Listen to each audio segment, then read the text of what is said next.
actually afternoon, perhaps it's morning where you are, everybody. Welcome to our fourth and final discussion about acceptance and commitment therapy. It's been really great to spend time with those of you who have been able to attend before and those who'll be able to attend today to talk about acceptance and commitment therapy. As a reminder, I'm a clinical psychologist and primarily serve a population of individuals living with schizophrenia spectrum disorders and bipolar disorders. And I have used acceptance and commitment therapy pretty formally in my practice, and just always get excited to share this practice with other clinicians and to talk through what it's like to practice this. So we have a few things that we're going to be doing today, similar to what we've done in the previous 3 sessions, especially the last 2, are to talk exclusively about 2 of the processes that we haven't touched on yet that are part of acceptance and commitment therapy. So today we'll be talking about acceptance and diffusion. As we've done before, I'll be talking about strategies and interventions for each process, and I'll be sharing an experiential practice with each of those today. And then I want to wrap up this series by kind of bringing it all together and with some ways to think about and utilize this process, some considerations moving forward, and also just some questions that have come up kind of prior to each of the sessions that we've had, but that also just come up with ACT generally, just as to kind of tie up all those loose ends. And hopefully we'll have some time for a few minutes for discussion. If you do have questions throughout, please post them in the chat or unmute yourself. I'll try to monitor the chat as best I can. And there's sometimes I'll kind of pause and ask questions. But Stephanie can also be looking at the chat if there's a question out there that I've just missed and can let me know so that we can address it. I do have a lot to share, but also want this to be, have some dialogue. And so, don't hesitate to ask questions or check in or provide feedback as we're moving along. Just starting today with a reminder about acceptance and commitment therapy and essentially what we're trying to do here. And so the goal of acceptance and commitment therapy is psychological flexibility. How can we help people have more options for how to live their life fully and meaningfully by relating to their experiences differently, coping in different ways, and engaging in the world with ways that might be more helpful? This is the hexaflex, which shows the 6 processes of ACT. And as we discussed before, these processes work synergistically with each other. There isn't a formal procedure like you might find in other therapies where you have to start in one place and then you go in a sequential order. In ACT, you can really start with where you feel comfortable as a clinician or where you feel like is most helpful for your client and where they might be stuck. And I'll share a little bit more about that in the end to kind of summarize that. The more practice that you get with ACT, the more you feel like you can actually move freely across the 6 processes, both across session, but also perhaps within session, depending on what the client is sharing with you and what you feel like would be helpful. So there are 6 processes, but we can divide them into 3 different, categories based on their underlying processes. So today we're going to be talking about acceptance and diffusion, and the underlying process that we're hoping people can engage with is opening up to their experiences in new and different and more helpful ways. In order to ensure that we're kind of helping someone get closer to this idea of psychological flexibility, there are some indicators of these processes. So when we're thinking about opening up, are we helping people open up, or how is opening up related to psychological flexibility? We're looking at things like, is our client able to separate or unhook or detach from their thoughts and feelings? Are they able to make room for them and just allow them to be there? And the idea is that the more that they're able to practice opening up, or we can even use ourselves as examples, the more we're able to open up to what we're experiencing, we're actually able to move much more freely in our relationships, in our coping strategies, in our engagement with our experiences. And that really promotes psychological flexibility compared to what we might think of as psychological rigidity, where we are really stuck in a certain kind of relationship with our experiences, with our environments, and with people in our lives. So let's break these 2 processes down today.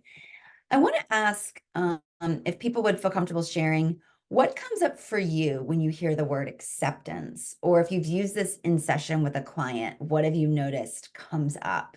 What kind of response you get? I'm just curious what comes up for you or what you've seen. Feel free to unmute yourself or drop it in the chat.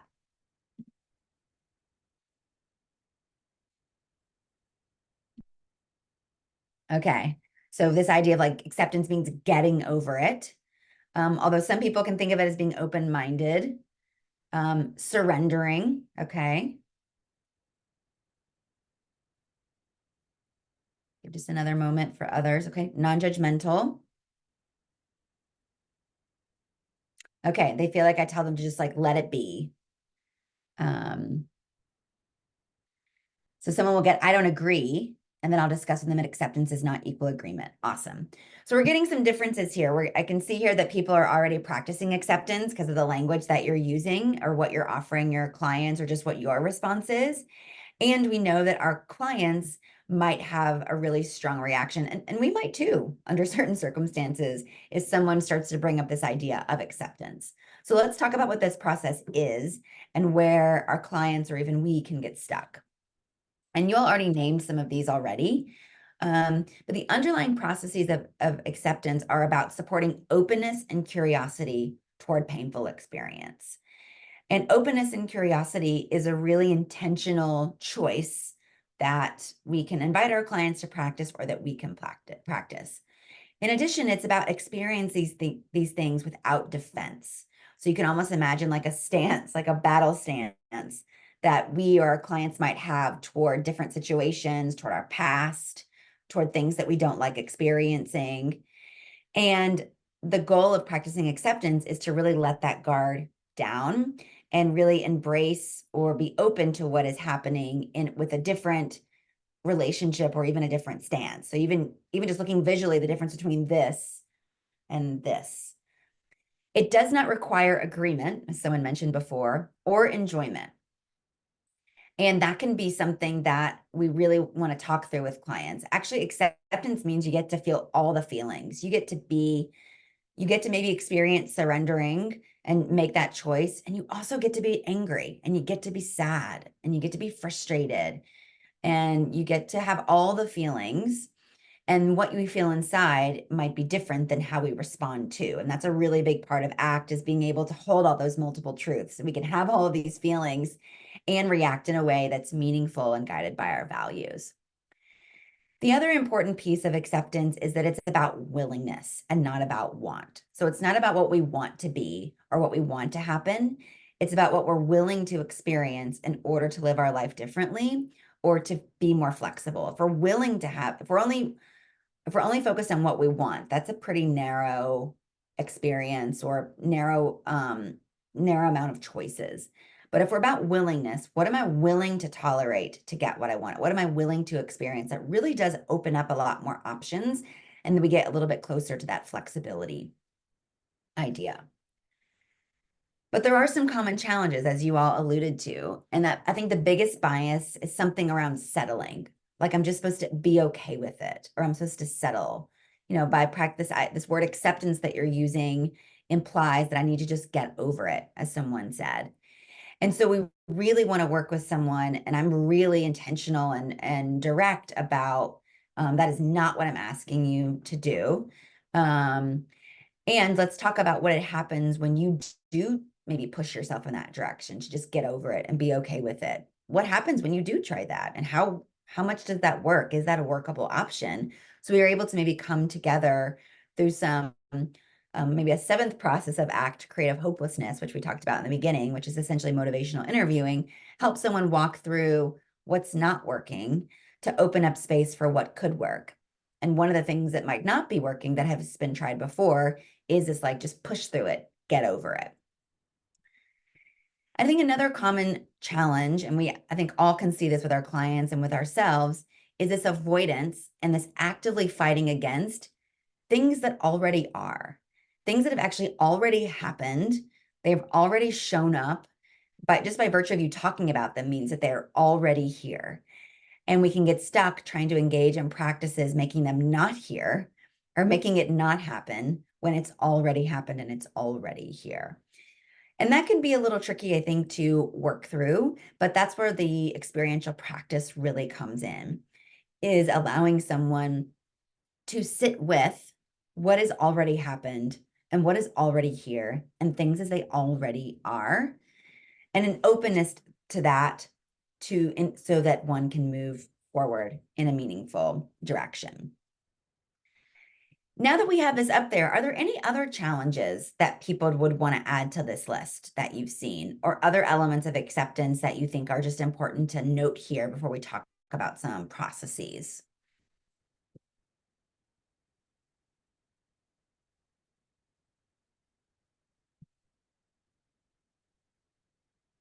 Okay. Well, I think all of the processes really lend themselves to strengthening the argument for experiential practice, and acceptance is no different. And we could tell someone until we're blue in the face that it's not about settling, it's not about being okay, it's about just being in relationship with what is.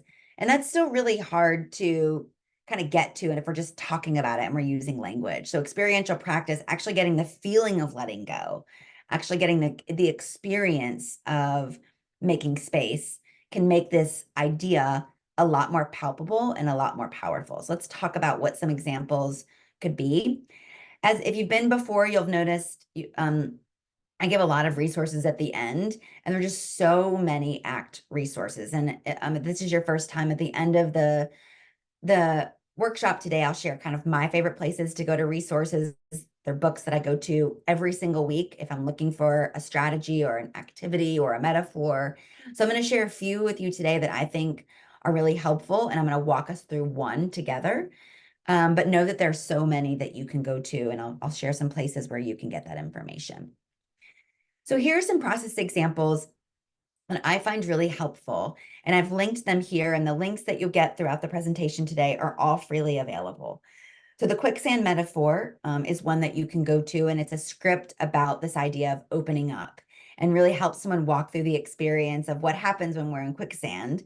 We often are sort of flailing our legs trying to get out of it, and what actually works with quicksand is sort of laying back and opening up to the experience. So that's a really nice metaphor to walk someone through.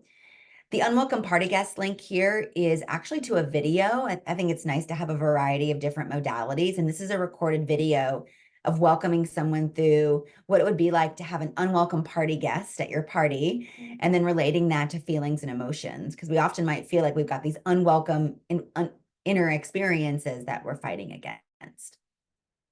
I'm going to walk us through the battlefield metaphor. I haven't found a great script for this, so I've created my own. But before we go into a big metaphor that we might walk someone through, I want to do just some in-session processes, ways that you can just, if you're just getting started with ACT, or you're still finding your way through this process of acceptance, a place that you can just plant some seeds. Or with a client, maybe you feel completely seasoned, but you have a client where you feel like there are some really big maybe defenses up or hesitations about or biases when around this acceptance practice. So some really non-threatening or easily accessible ways to just plant some seeds of acceptance. So you're kind of you're doing the work, and you're introducing it in some smaller ways. So we'll start there with some in-session practice. So if you're looking for ways to just get started with acceptance, to introduce the idea because you're new to it, or you have a client that's new to it, or you're just kind of getting your feet wet, engaging with the language, here are some that are pretty often found in some of the resources that I like to go to and that I'll share with you at the end. And so if someone is talking about something, and you can practice this whether someone is in a sort of a heated experience or when it's neutral, just to get used to it, is can we take a moment and make space for what you're experiencing? Can we take a moment and just acknowledge that it's here and allow it to be here and make space for it to be in this room with us? You might notice if you've been here to the workshop before, or if you're already doing some of your own practice in ACT, you might already notice that elements of my present moment awareness are here. So sort of taking a moment, being present and noticing is really synergistic with this idea of acceptance. You might even go a step further and invite someone to rest their hand on an area of their body where they feel this the most. So if they've made space for it, you might ask or invite them to pay attention to if there's a place where this inner experience really rests, where it sits. And if so, they can even put a hand over that space and what we might call a compassionate hand exercise. And there are some scripts for compassionate hand if you're interested in more in that as well. But it's about creating warmth, that the hand is almost sort of an invitation of acceptance. Like I'm here, I'm making space for you. I'm even taking care of you maybe a little bit, which might be a really new relationship with painful inner experiences. And it provides that sort of present moment connection with this sort of tangible exercise, or which is also a really nice complement with the present moment awareness. And then you can even take it a step further, or you can do actually all of these individually. This doesn't have to be a sequential exercise. You can do any of these separately. And would you be open just to taking some breaths to make space for this experience? So you might invite someone to just close their eyes, do some deep breathing, and imagine that they can actually take breaths and fill in space around where that inner experience lives. Again, as an exercise of visualization, present moment awareness, but also creating space for something that is already here. It's already shown up because you've talked about it.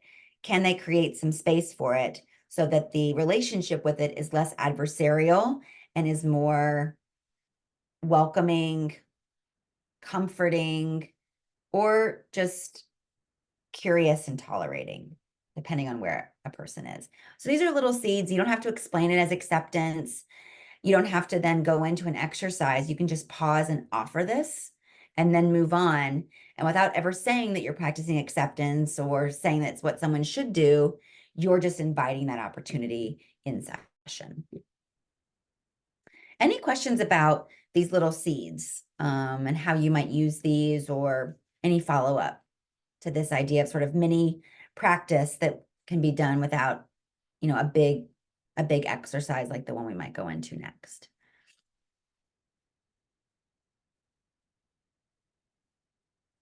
Okay.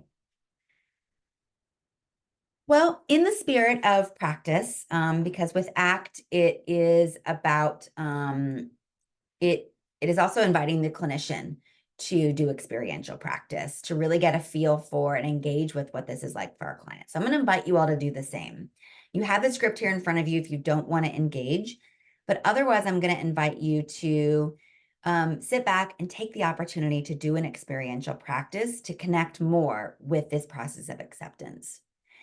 And if you'd like to do that, I'll offer you the opportunity to sit up in your chair or wherever you're sitting and close your eyes or look softly at the ground.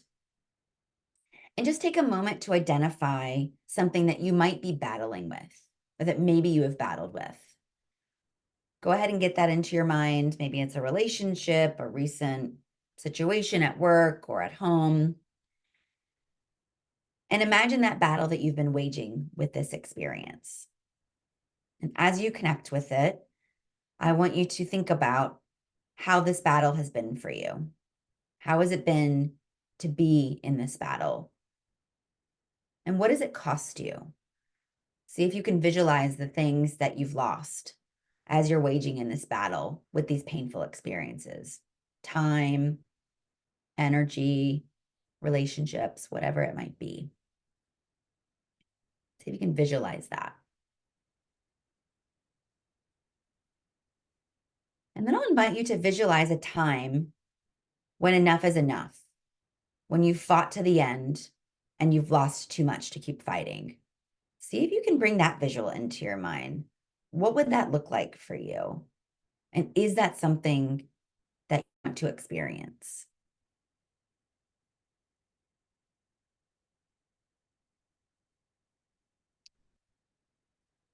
And then lastly, I'll ask you to imagine yourself in this battle, as sort of a warrior in this battle. And ask yourself if this warrior stance that you have is a reflection of who you want to be in this life. Is the way that you engage with this battle the way that you want to be in your life? Is it consistent and congruent? So keep these images in your mind. And continue to keep your eyes closed or look softly at the ground. So just as the rules of war state, you have a white flag that you can evoke at any time. In popular culture, a white flag used in battle has suggested surrender, giving up. But in fact, it's not what it's designed to do. A white flag implies ceasefire or pause to facilitate negotiation. A white flag can also mean that you're no longer willing to fight. The costs of raging war are not worth even the possibility of winning. Or maybe winning is no longer on the table because too much has been lost already. So if you were to show your white flag today and make the choice to no longer fight against this experience that you brought into your mind, what will you lose by letting go of that battle? And what might you gain? And I'll give you a moment just to think about that. What will you lose if you evoke that white flag? And what might you gain?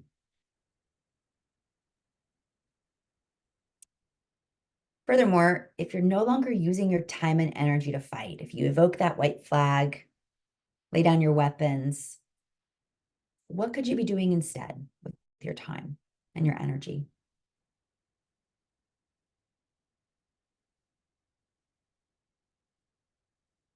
So I'm going to invite you to evoke your white flag now, just for the rest of the day, through the afternoon and evening. Call a ceasefire and consider a pause in your defenses. Allow yourself to live the rest of the day without the burden of fighting. Allow yourself to have that experience. Allow yourself to notice if you've picked your weapons back up and you return to the battlefield, and allow yourself the option to put them back down again and return to that ceasefire situation. Tomorrow, if you choose, you can resume the battle, or you can renegotiate the terms.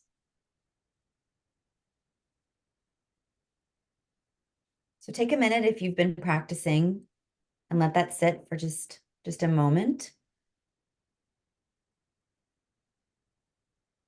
And as you return from the exercise and open your eyes, or if you've just been listening, feel free to share any thoughts in the chat about this metaphor, what you think about it, any feedback that you want to share. We'll take a minute to do that as well.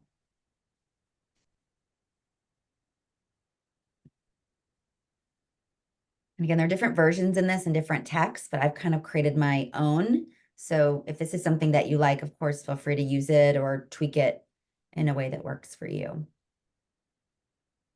This allows someone to practice sitting with their experiences, not just the idea of what it would be like to practice acceptance, but you're sort of inviting someone to do it with you, and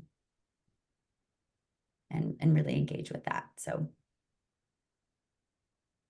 okay, well, if something comes up as we move on, again, feel free to share.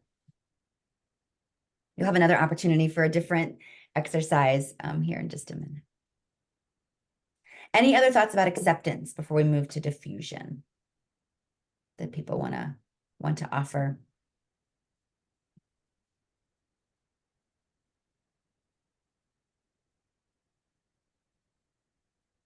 Well, if they come up, feel free to put them in the chat so that other people can see them as well. And I'll check back here in just a moment.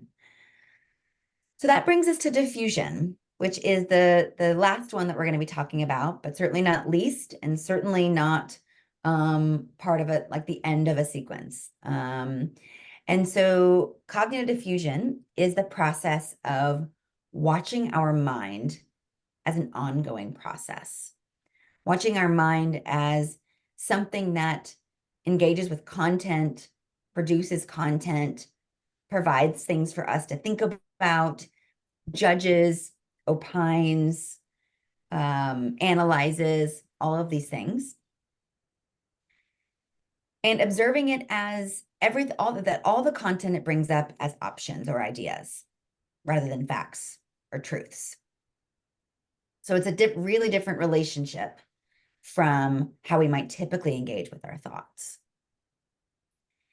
It's an objective perspective looking at our thoughts versus from them. So this idea, I'm looking at what's being offered to me to think about, judge, analyze, versus I am seeing the world based on what my mind is telling me.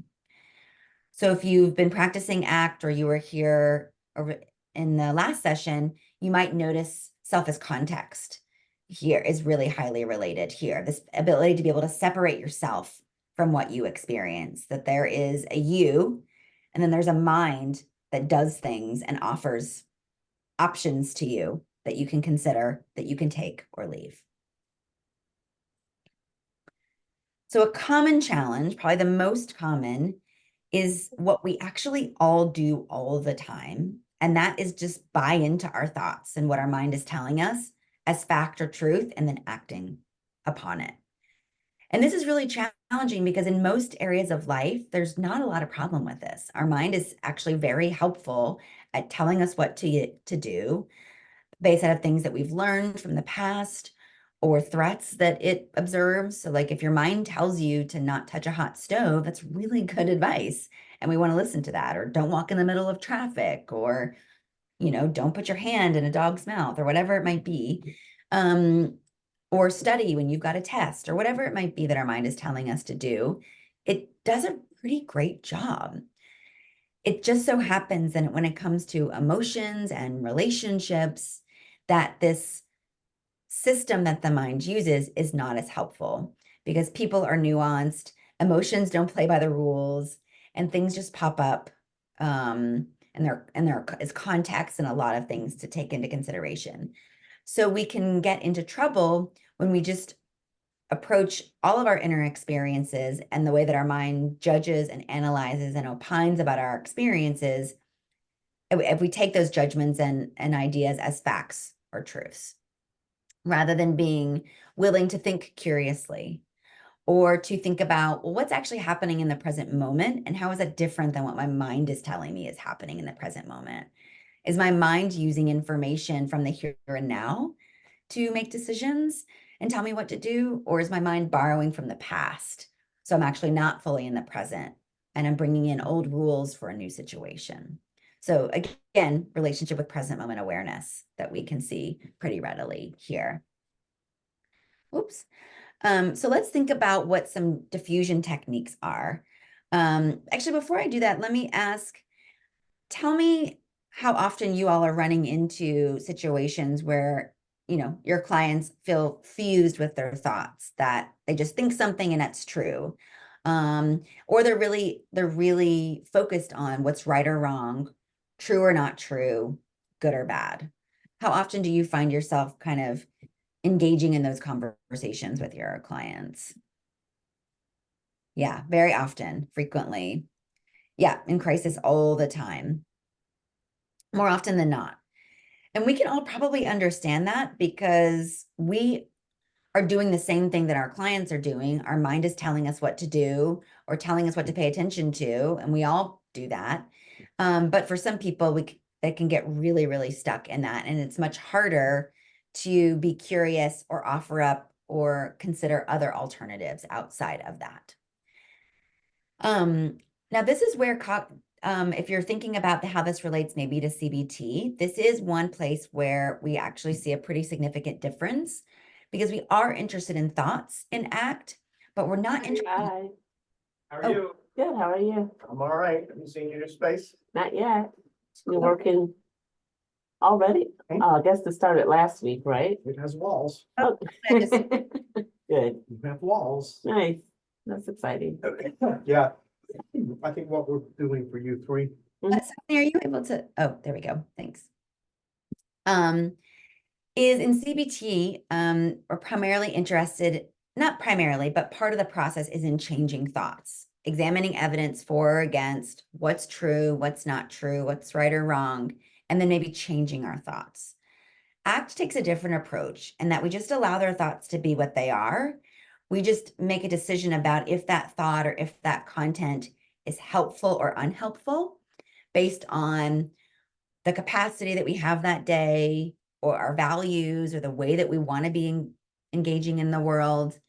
And then we just decide whether or not and how much attention to give that content in, and how it influences our reaction and our next steps. So quite different.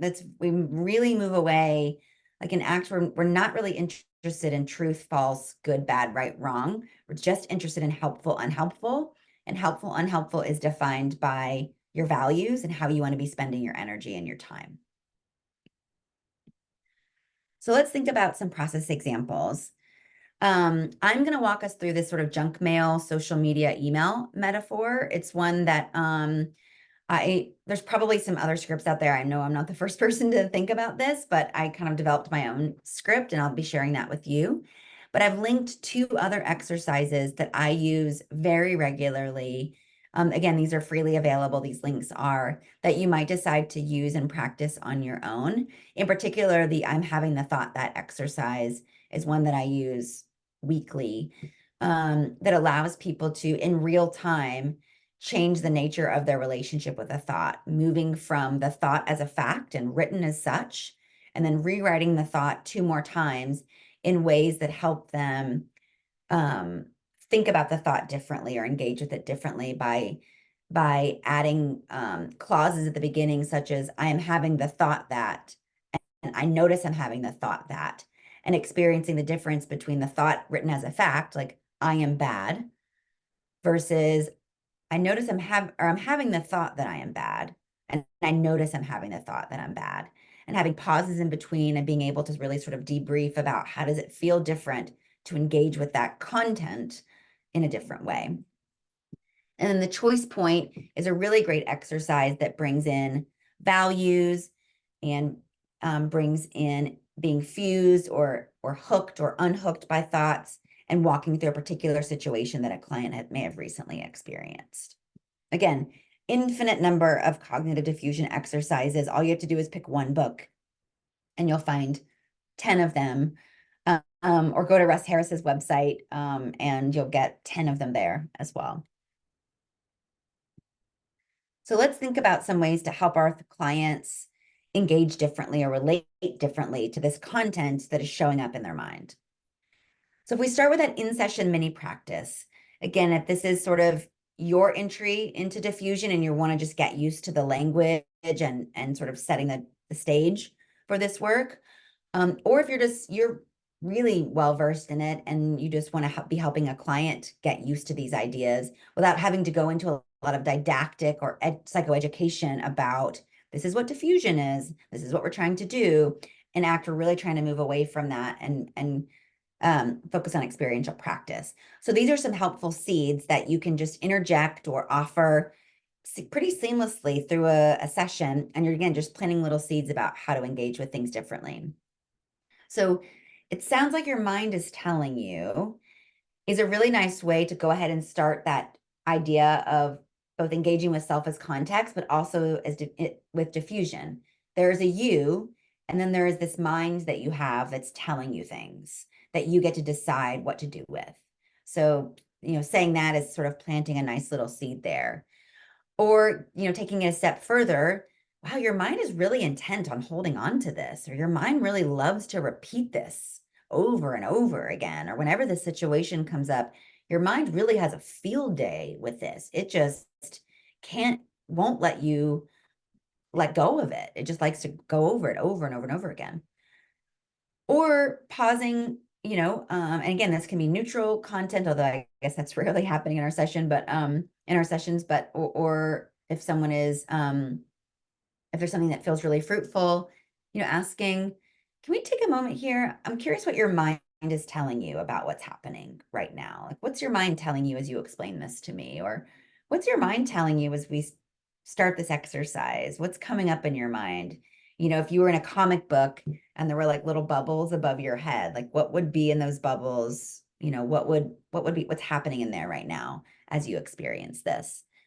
You never have to call it diffusion. You never have to describe what you're doing or what's happening. You're just inviting a different way to engage with the content that's already there. Questions or feedback or other things you'd want to add to this mini practice?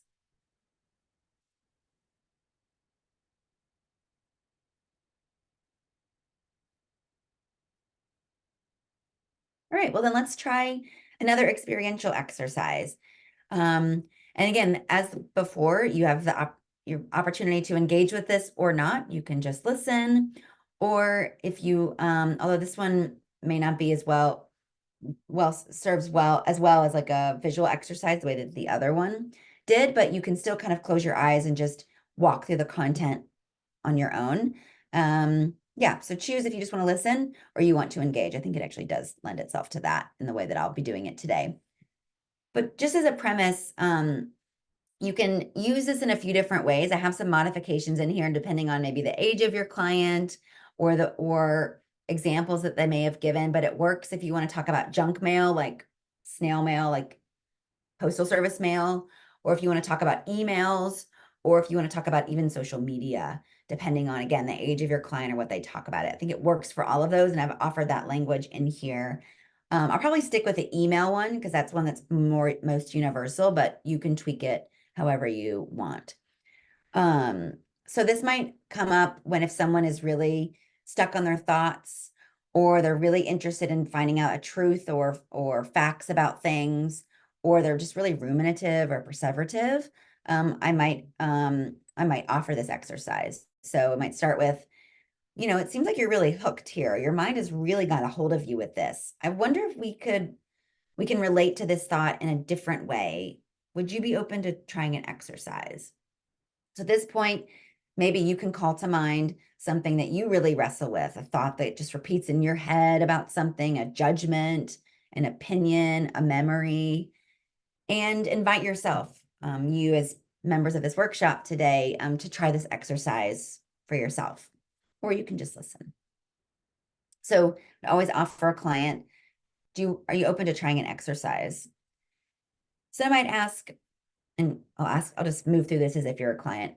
So how often do you check your email? So think about that. How often each day you're opening your email, you're checking for that little red dot.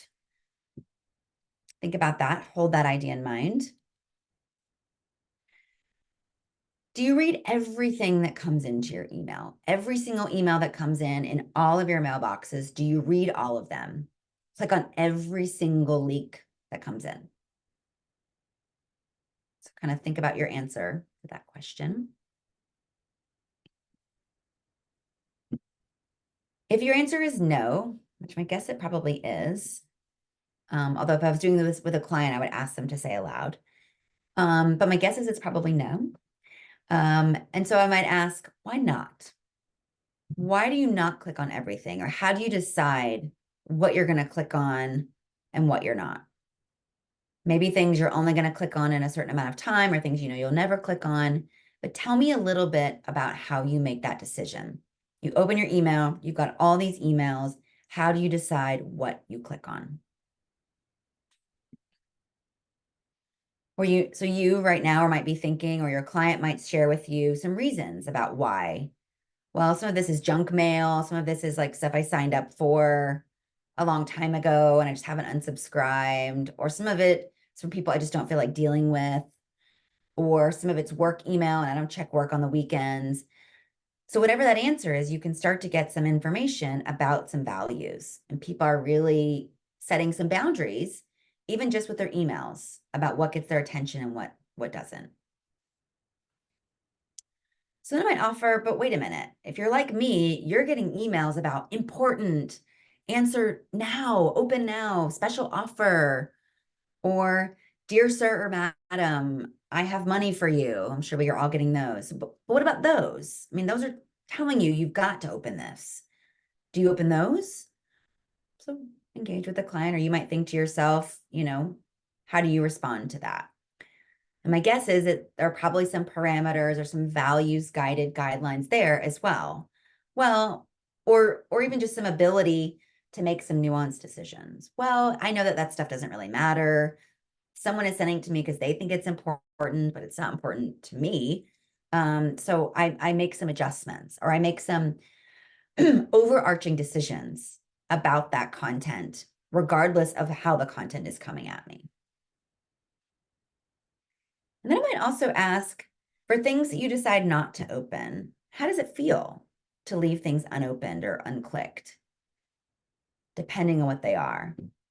Email from your boss, email from your spouse or partner, from your parent, from an organization that, carries with it some emotional stuff.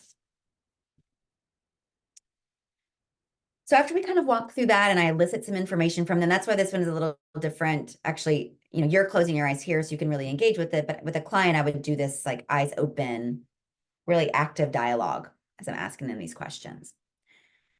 So there's situations then where you have important content coming in and you're able to not engage with it. You make choices based on what gets your attention and emotional resources.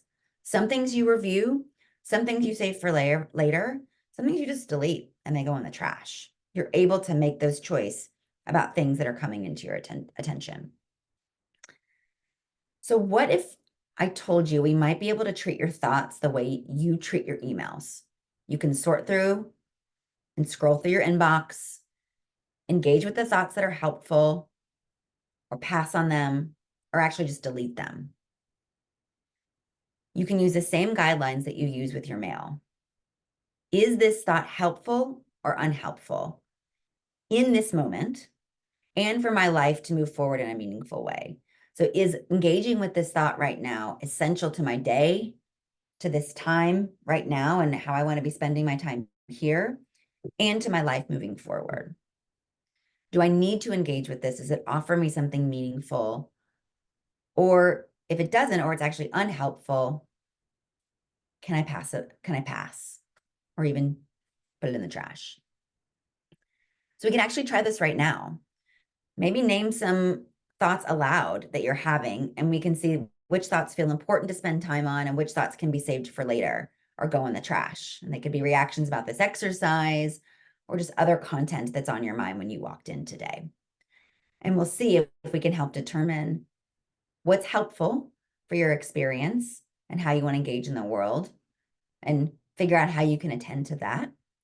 And then be really intentional about what things are unhelpful or what content is unhelpful and how can we let that go or let it pass or even sort of metaphorically put it in the trash. So questions or thoughts about this exercise, about how you might use this with a client. And again, if it's like a young person, you could talk about TikTok, you could talk about Instagram, you could, or if it's someone who's not really engaging with technology, everyone's getting mail in, their mailbox for the most part. So thoughts about this or anything you would add or have questions about?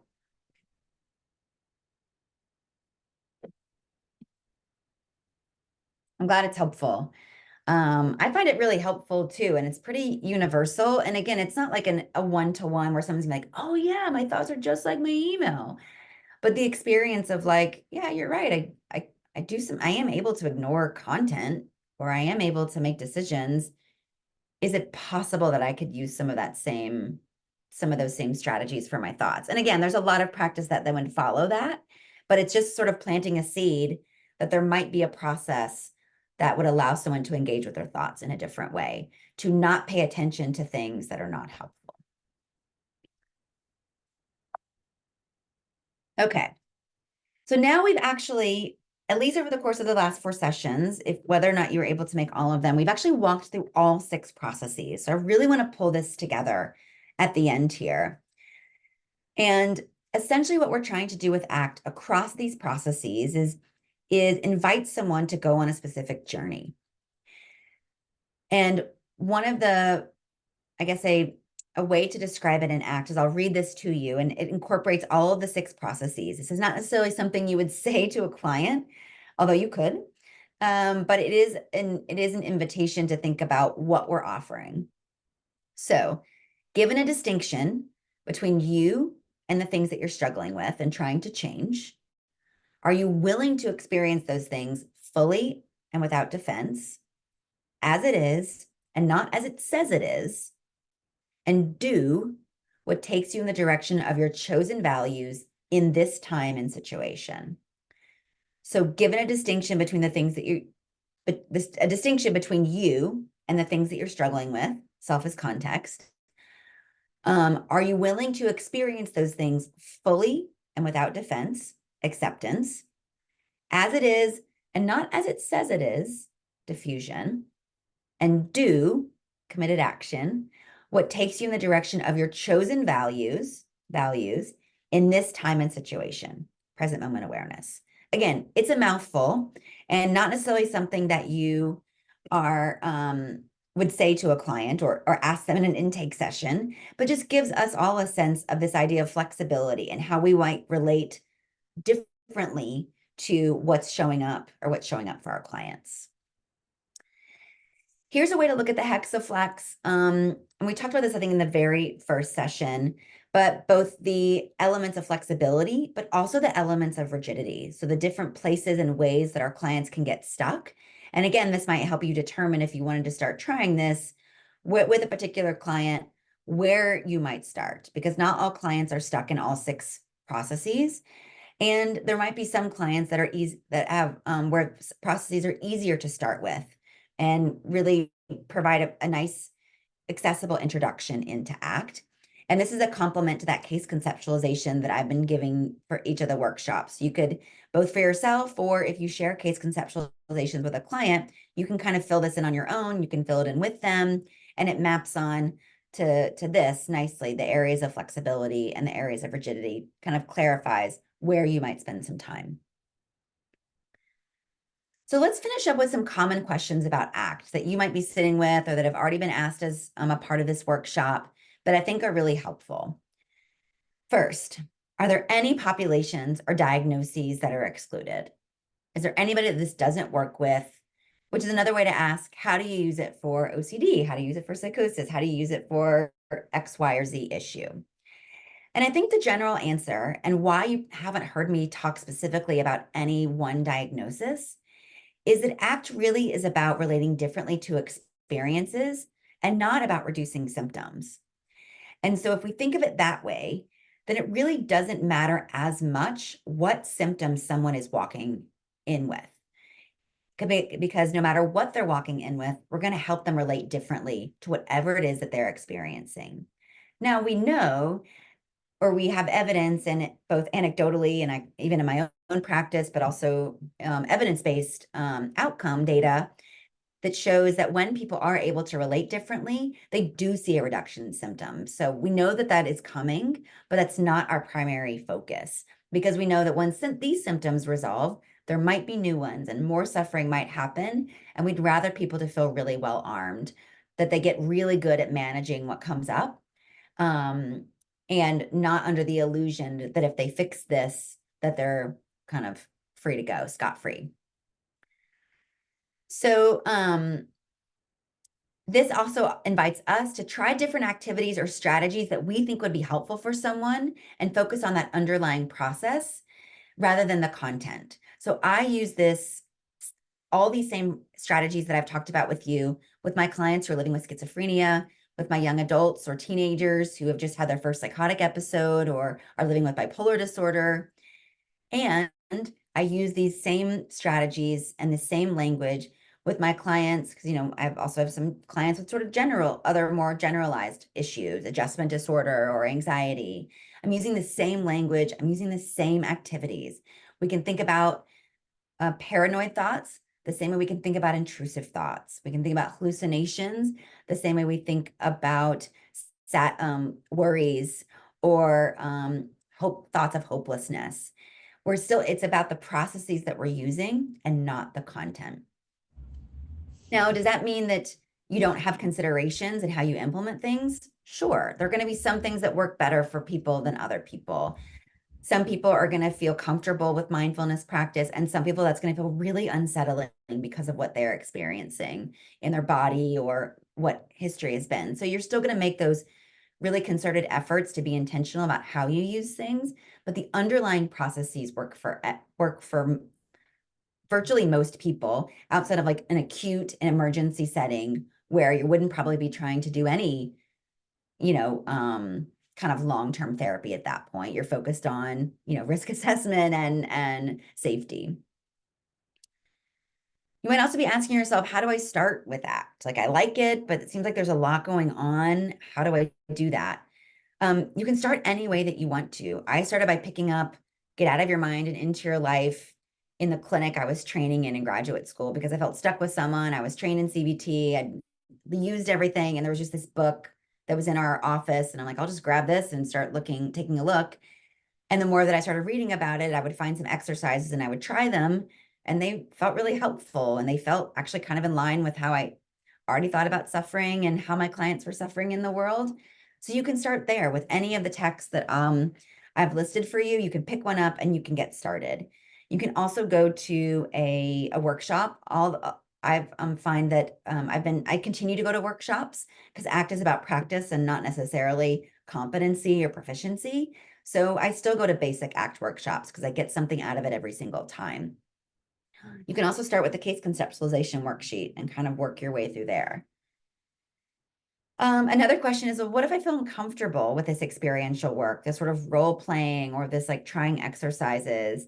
I think that's a good thing because it means that you care and it means that you recognize that there is going to be some discomfort there, both for you and for your client. And it does allow you to be more intentional and to be more considerate and thoughtful about how you choose things and what you practice.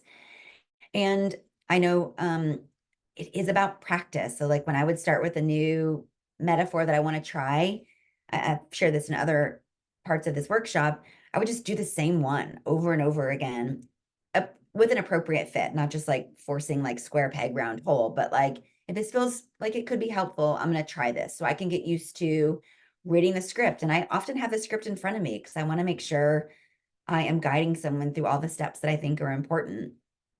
But you keep practicing and you get more comfortable. Those are and you just, if it's something that you find is important, you just keep at it the same way that we invite our clients to keep practicing.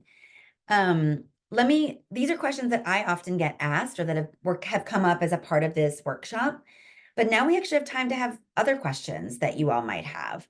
I'll leave these resources up here. These are my favorite resources, but we've got about 6 or 7 minutes to just talk aloud about questions or experiences that people are having in the workshop or just anything else on your mind. So open the floor.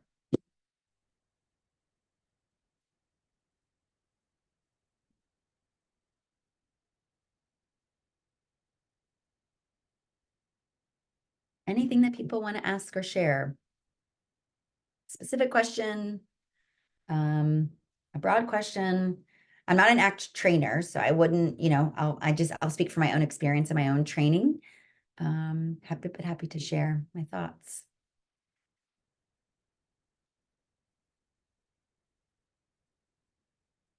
Well, as you're thinking of something, I'll just highlight that these resources here, all the top ones that are not have links are just different books. And I just didn't link them because I didn't want you to think I had any sort of relationship with it. You need to go to Amazon, or you need to go here, but you just can look them up and find them. But the 3 linked resources, Act Mindfully is Russ Harris's website.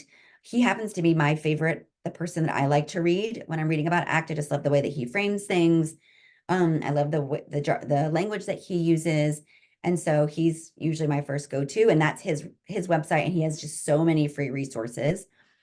The Association for Contextual and Behavioral Science, or ACBS, is the International ACT organization.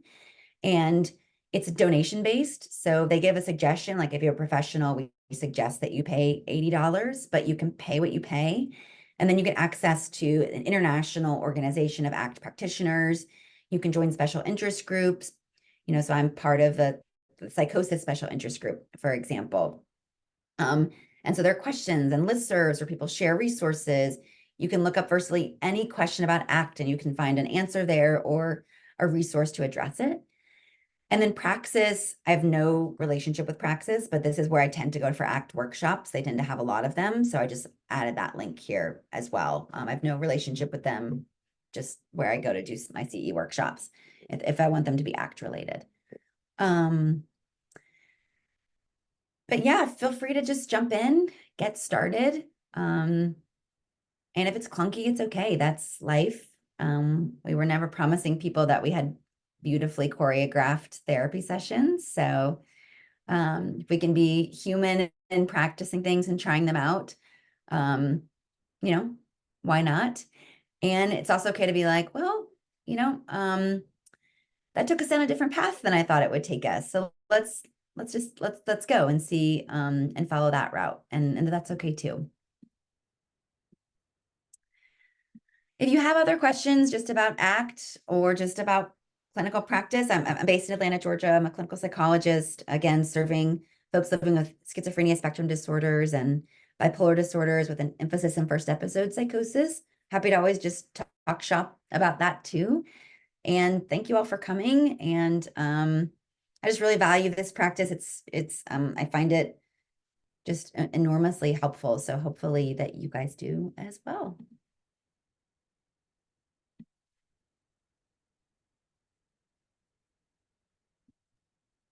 Great. Thank you so much, Dr. Wofford, for leading our 4 sessions in this series. Thank you everyone for attending. Just like before, we've recorded this session and we will post a link to that as well as the presenter slides on our website in just a few days. Be on the lookout for an email to remind you to do that feedback survey for us. And we hope to see you at future sessions. Feel free to email us if you have any questions about the Southeast MHTTC or Dr. Wofford's series. Again, thank you all so much for joining. Enjoy the rest of your afternoon. Yes, enjoy everyone. Take care.